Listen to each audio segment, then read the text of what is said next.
नमस्ते everyone and welcome to Seekers Club. हम पढ़ रहे हैं सदगुरु द्वारा लिखित किताब डेथ एन इनसाइड स्टोरी। और आज हम बात करने वाले हैं एक बहुत ही गंभीर टॉपिक की। वैसे तो topic death itself is a serious topic, लेकिन उसके अंदर हम एक पर्सपेक्टिव देखेंगे जो कि है सुसाइड, आत्महत्या, खुदकुशी जिसे कहते हैं। दोस्तों, ये बहुत ही हैरान कर देने वाली बात है कि हमारी जो जनरेशन है, जो प्रेजेंट जनरेशन है, वो अब तक के इतिहास की सबसे ज्यादा सुविधाओं का लाभ लेने वाली और सबसे ज्यादा टेक्नोलॉजिकली एडवांस्ड और कंफर्टेबल और कन्वीनियंस में जीने वाली ये पीढ़ी। फिर भी इसी पीढ़ी में सुसाइड जो है एक एपिडेमिक की तरह फैला हुआ है। माँ बाप ने डांट दिया, बच्चे ने सुसाइड कर दिया। परीक्षा में नंबर कम आए, सुसाइड। गर्लफ्रेंड ने मना कर दिया, प्रपोज किया। प्यार में हार्ट ब्रेक हो गया, सुसाइड। फाइनेंशियल लॉस हो गया, सुसाइड। किसी से अनबन हो गई, सुसाइड। तो this shows that there is really something wrong with the humanity, कि कुछ ना कुछ हैंडल करने की ठीक से जरूरत है हमें इस बात पर। कि इनफैक्ट रिसर्च ये बताते हैं कि large percentage of people have some or the other time contemplated suicide. क्या कारण है जो लोग इस मुकाम पर पहुंच जाते हैं कि जिंदगी को खत्म करना? ऑब्वियसली लाइफ बहुत क्रूअल अपीयर करती होगी, बहुत ही डिफिकल्ट हो जाती होगी उस वक्त। राइट, सो यहाँ पर वी सी दैट कि इतनी बुरी हो जाती है जिंदगी कि लगता है कि इसे बहुत अच्छी है, इसे खत्म कर दो। तो एक 2-3% लोग जो है, उनको अगर हम छोड़ दें, जो कि लड़ाई में, वॉर जोन में है, जो कि रियली टेरिबल लाइफ चल रही है, या एनिमी के हाथ पड़ जाते हैं, दुश्मन के हाथ लग जाते हैं, तो जब सुसाइड कर लेते हैं तो ये ओके, यू कैन अंडरस्टैंड। उससे और ज्यादा हम समझ सकते हैं कि 5% लोग जो कि बहुत गंभीर बीमारी से जूझ रहे हैं, it's very painful, life is not being fair with them, और अगर वो लोग कंटेम्पलेट करते हैं तो समझ आता है।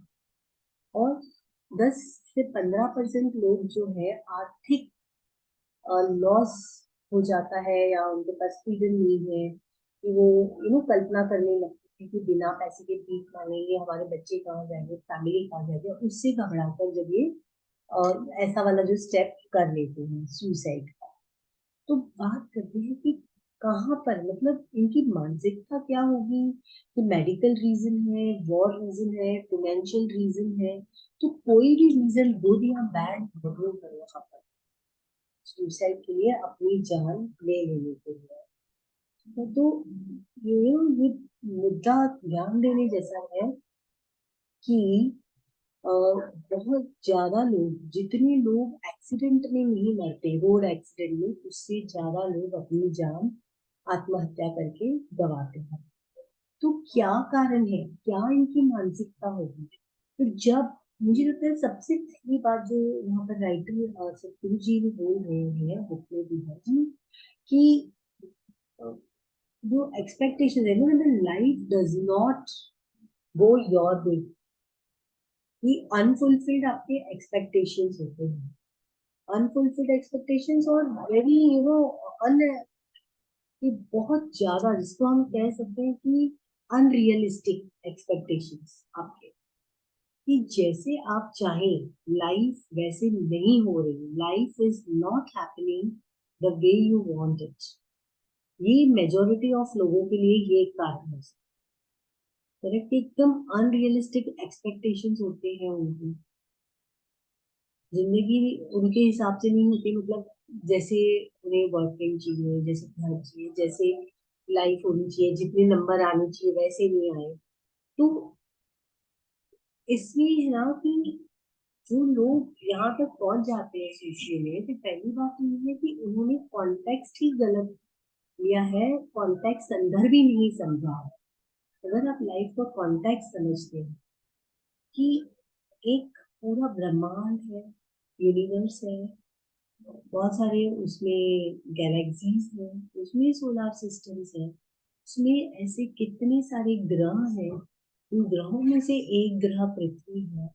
उस पृथ्वी के एक ग्रह पर कितने सारे जीव हैं, लिविंग बींग्स, और उसमें से एक लिविंग बींग है ह्यूमन बींग। और उस ह्यूमन बींग्स में से इतने सारे देशों में से एक अरबों की पॉपुलेशन में आप एक बहुत ही सिग्निफिकेंट महान व्यक्ति हैं। तो यहाँ पर आप देखें, जब आप पूरी दुनिया नहीं बल्कि पृथ्वी नहीं बल्कि सौर्यमंडल नहीं, गैलेक्सी नहीं, आकाश गंगा नहीं, सारे यूनिवर्स ब्रह्मांड, और ऐसे कितने ब्रह्मांड जिसका आदि और अंत नहीं है, और ऐसे एक आप पृथ्वी पर बैठे हैं, जो पृथ्वी घूम रही है सूर्य के अराउंड, और सूर्य जो है अपने आप में घूम रहा है, पूरा मिल्की वे घूम रहा है, और उस सब में आपकी जिंदगी घूम रही है, और वैसे आप चाहते हो, जैसे आप चाहते हो वैसे नहीं घूम रही है, तो आप लाइफ को इनवैलिडेट कर देते हो। जिस दिन आपको ये कॉन्टेक्स्ट समझ में आ जाए, जब आप जो अनड्यू सिग्निफिकेंस दे रहे हैं अपने आप को, अपनी जिंदगी की छोटी छोटी घटनाओं को, जब हम बहुत ज्यादा एम्फसाइज कर देते हैं, बहुत ज्यादा अनड्यू सिग्निफिकेंस दे देते हैं, तब यहाँ तक नौबत आ सकती है। आई रिमेम्बर अ स्टूडेंट, और उनके दृष्टिकोण से हम देखें तो क्या रॉन्ग हो जाता है, क्या गलत हो गया, क्या गैप हो गया वहां पर, कि वो जब है एक ही प्रॉब्लम, उनकी जो भी कठिनाई है, डिफिकल्टी है, प्रॉब्लम है, उसके बारे में बार बार सोचना, सोच सोच कर इतना सोचना, इमेजिन करना। Imagination is the most powerful tool. और हम क्या करते हैं, उससे क्रिएट करने के बदले उससे हम डिस्ट्रॉय करते हैं।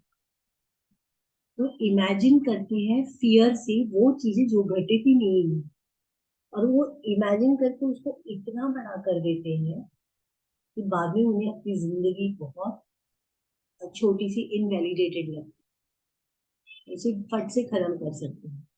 जबकि इतनी बड़ी नियामत, just to be able to breathe is such a great blessing.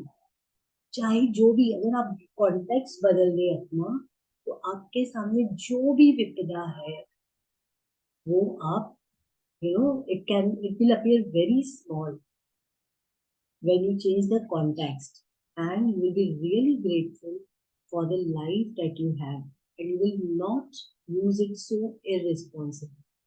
You will not end it so irresponsibly. So I remember, but yes, I can understand their world also, कि जब मैं 10वीं में पढ़ा रही थी, एक लड़की जो आई, and while explaining when I said that if you have any problem, any stress, you can always come and talk to me. Lecture खत्म होते ही बच्ची बोलती है, मिस मुझे आपसे बात करनी है। मैंने कहा आ जाओ। और जैसे ही वो मिलने आई मुझसे, वो बहुत फूट फूट कर रोने लगी। अब मुझे लगा शायद उसके घर में बहुत प्रॉब्लम है, तो मैंने कहा क्या हुआ, मम्मी पापा का कुछ इश्यू है क्या, या फाइनेंशियल कुछ प्रॉब्लम है, या तुम्हें स्पोर्ट्स में पार्ट लेना है, पेरेंट्स अलाउ, ऐसे कुछ होगा। मैं सोची और क्या बात हो सकती है बच्ची की जो इतना रो रही है। और जब बच्ची ने जब रिवील किया कि क्या प्रॉब्लम है, तो बोली कि मिस मेरे मुंह पर बहुत सारे मुहासे है ना, तो मैं अच्छी नहीं दिखती, तो ये मुहासे नहीं जा रहे, मैंने बहुत कुछ किया। I just could not, I mean, हमारे लिए वो कितनी स्टूपिड सी बात है। लेकिन अगर हम उस 15 साल की बच्ची की दुनिया में जाके देखें, तो जब भी किताब लेके पढ़ती है, क्लास में बैठी रहती है, और कुछ भी मैं बात करती हूँ तो सिर्फ अपने मुहां से दिखाई देती है। अब देखा जाए तो कितनी गढ़ बात है, इनसिग्निफिकेंट बात, लेकिन she is magnified it.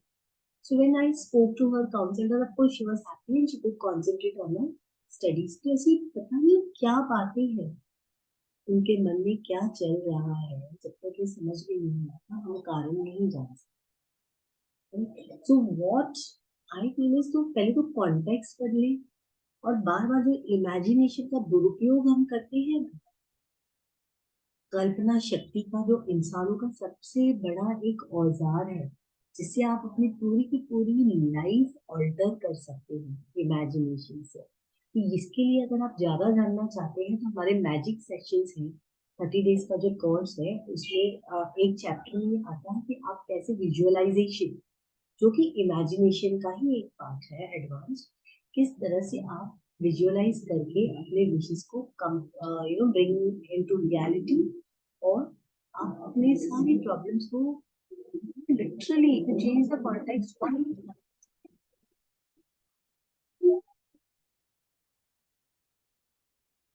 So this is one thing. Another thing we can say that he says very nicely over there is about so first thing, you want the life to happen your way. When life does not happen your way, you give up. So if you see the context, second thing, how much significance are you giving to the problem? हम चाहते क्या है, हम एक permanent solution चाहते हो इसका, temporary problem का। तो अपनी जितनी भी जिंदगी हमने जी हुई है, अगर आप ध्यान से रिफ्लेक्ट करें तो अपनी इस लाइफ में कोई भी प्रॉब्लम परमानेंट नहीं है।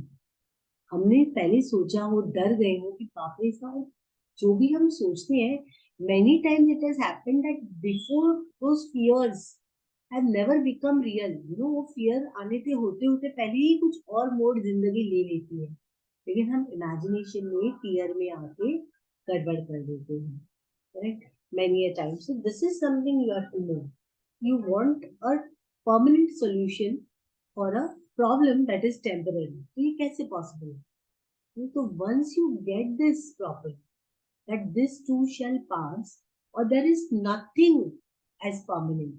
हाँ, मैं आपके प्रॉब्लम्स को इनसिग्निफिकेंट या इनवैलिडेट नहीं कर रही हूँ कि आप जो भी डिफिकल्टी होगी, फाइनेंशियल डिफिकल्टी है, जैसे मेरे पास कुछ तो medical issues, yes, you can say कि yes, life is very painful and maybe they are really going through hell, but तो जैसे माँ बाप ने डांट दिया, बॉयफ्रेंड ने मना कर दिया, ब्रेकअप हो गया, यू नो वैसे नहीं हुआ जैसे आपको चाहिए, टीचर ने डांट दिया, नंबर कम आ गए, एडमिशन नहीं मिला, करेक्ट, या किसी ने कंपटीशन में आप पहले नहीं आए, या आप सुंदर नहीं दिख रहे, या किसी ने मजाक उड़ा दिया, इन चीजों को लेके अपनी लाइफ को अगर आप रूइन करते हो, डिस्ट्रॉय करते हो, तोड़ते हो, so I think this is very ridiculous.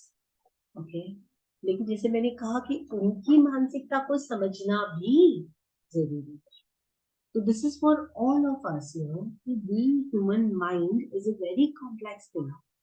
जब हम एक, और मेन थिंग इज हमें, लाइक जैसे मैंने उदाहरण दिया आपको, जो बच्ची मेरे पास आई थी 10th की, और मुझे लगा कि उसको पढ़ाई में कुछ डिफिकल्टी है, कुछ और बड़ा मुद्दा है उसके पास, लेकिन जब उसने मुझे बताया कि उसे अपने पिंपल्स से परेशानी है और वो फूट फूट कर रो रही थी, तो अगर एक ऑर्डिनरी पर्सन होती तो मैं उसे बहुत डांटती, शायद हंसती भी, मूर्ख कह के उसको रिटर्न करती, but being a counsellor I could really get her world, और मुझे दिख रहा था कि उसे तकलीफ हो रही है उस, जब मैंने उसका कॉन्टेक्स्ट बदला, she started laughing, she was happy, she said yes miss, and then she could focus on this. तो इसके लिए पहले उनका वर्ल्ड समझना जरूरी है कि उन्होंने क्या इमेजिन कर रखा है, उनकी दुनिया में उन्होंने क्या क्रिएट कर रखा है, अनरियल थिंग्स, और इन अनरियल प्रॉब्लम्स के लिए वो लोग रियल सॉल्यूशन ढूंढ रहे हैं, right. So this is one thing, and that is how they don't know how to handle life. This is where he says that. Next thing is, it may look like it is the end of the world in their understanding. Okay, so it's very important that we come to know their understanding. Then again, Sadhguru here says that 5% people commit suicide because of some incurable diseases. So, we can understand that it is very painful and horrible, and then they think that it is better to die. Another 2-3% के जो लोग हैं जो suicide commit करते हैं, जैसे मैंने पहले भी कहा कि अगर वो वॉर जोन में है, या दुश्मन के हाथ लग गए हैं, या उन्हें कुछ डिस्क्लोज नहीं करना, या सुपर एक्सप्लॉइटेड है, एंड इफ दे कमिट और they feel trapped, correct, and so we get that, But most of the time, when 20% of the people are committing suicide, correct, these people, they need to be treated compassionately, correct, उनके साथ हम compassion दिखा सकते हैं. लेकिन बाकी वाले जो लोग हैं जिनकी मैंने बात करी है, जो परसेंटेज, वो भी लाइफ अपनी ले लेते हैं इसलिए क्योंकि it is not happening their way. Really, they need to contact it, and we around us should need to contact it and understand their mentality. Okay. आगे सदगुरु कहते हैं, he talks that when someone is spiritually evolving, the moment like this comes when your intellect is not able to grasp the profoundness of the experience that is happening to you. So today, let us say you sat down for meditation and felt that you were totally bodiless. Then the first thing your mind says is, maybe I'm ready to move. It will try to interpret as, it is enough, everything is happy.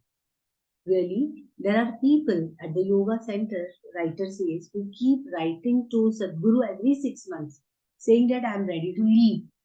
But when I ask them not to eat one meal, they struggle with even that.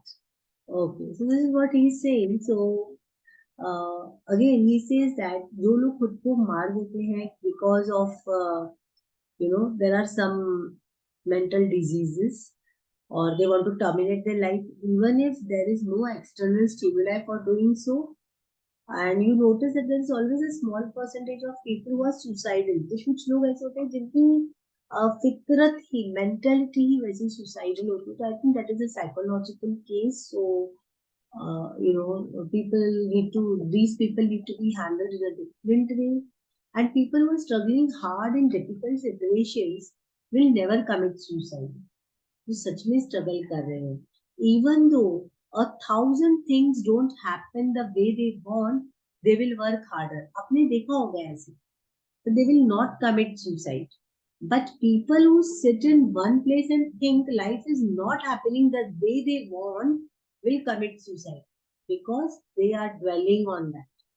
Probably many things in life are not happening the way I want them in your life. But I don't dwell on that because I have 1,000 other things to do. अगर आप अपने एक कमरे में अकेले बैठोगे और सोचते रहोगे कि कितनी चीजें हैं जो आपके मन के मुताबिक नहीं हो रही, अनचाही चीजें हो रही है, तो आपको बिल्कुल लगेगा कि आपको अपने जीवन का अंत कर देना चाहिए. लेकिन क्या, I mean, is it worth it just sitting in a room and only focusing on what are the things not going well in your life? Okay, so there are majority of people who think about them that they want to end life just because there is a lot of drama in their life. Right?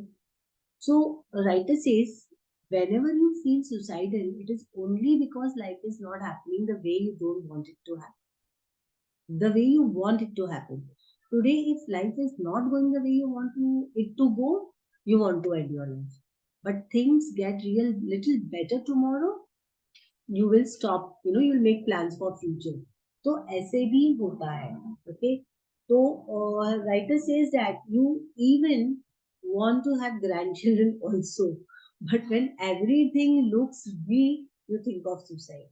So this is something self-destructive game which you are playing in your mind. So these are mind games.